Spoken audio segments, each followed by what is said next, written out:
Hello, Doug Phelps here to offer some guidance in this short video on the burning question you may be asking yourself. Should I make a move in this market? Here in Colorado, the real estate market is moving fast. Across the entire marketplace, we have seen prices rise more than 25% compared to last year.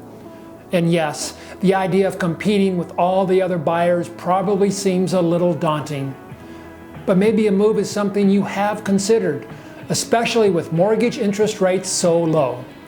And yet, there are still questions on your mind.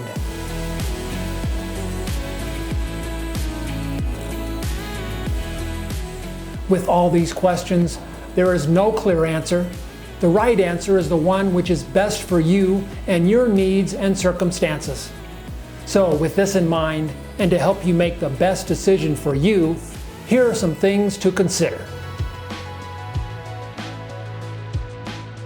Available housing inventory is lower than usual, and projections suggest demand may not be slowing down anytime soon. In fact, over the next 25 years, we are expecting a net population increase across the Front Range of 1.8 million people. What does this mean? Well, a stable market for one, as well as continued appreciation due to ongoing demand. Low housing inventory is not helped by a new construction housing shortage. We have all seen new communities popping up, but there were 20 million fewer homes built over the last decade than during any decade since the 1940s. And we're still not catching up. Some of this is because several builders did not survive the Great Recession and are no longer in business. And for those builders still active in the market, this is somewhat intentional as they want the demand for new construction housing to stay above the supply. For over 80% of home buyers, a home is shelter for you and your family, and an investment second. Owning a home and getting a fixed rate mortgage allows you to lock in your shelter cost for the next 30 years. You cannot do this when renting. Buying a home is not a short-term investment. Home values will fluctuate. They are likely to rise, but should they drop, could you ever see them dropping more than 30%?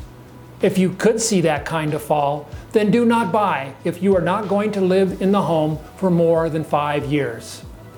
If you see yourself in a home for 7 to 10 years, then the only way of losing money is if you don't capitalize now. The difference in the lifetime cost of money over the term of a 30-year fixed mortgage loan between a 3 and 5% interest rate is considerable.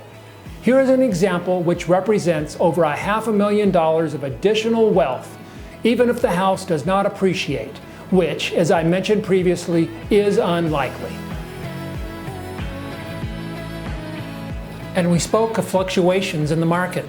Well, these fluctuations will be the same whether you are in your current home or your dream home.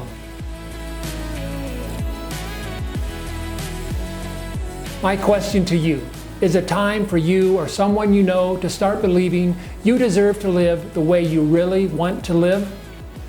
Please don't allow assumptions to get in the way of knowledge and the reality of the market. I have helped many people just like you and people you know, and it all starts with a simple conversation. Please, when you are ready, let's begin that conversation, and together we can explore what is best for you and get you home. Thanks for watching.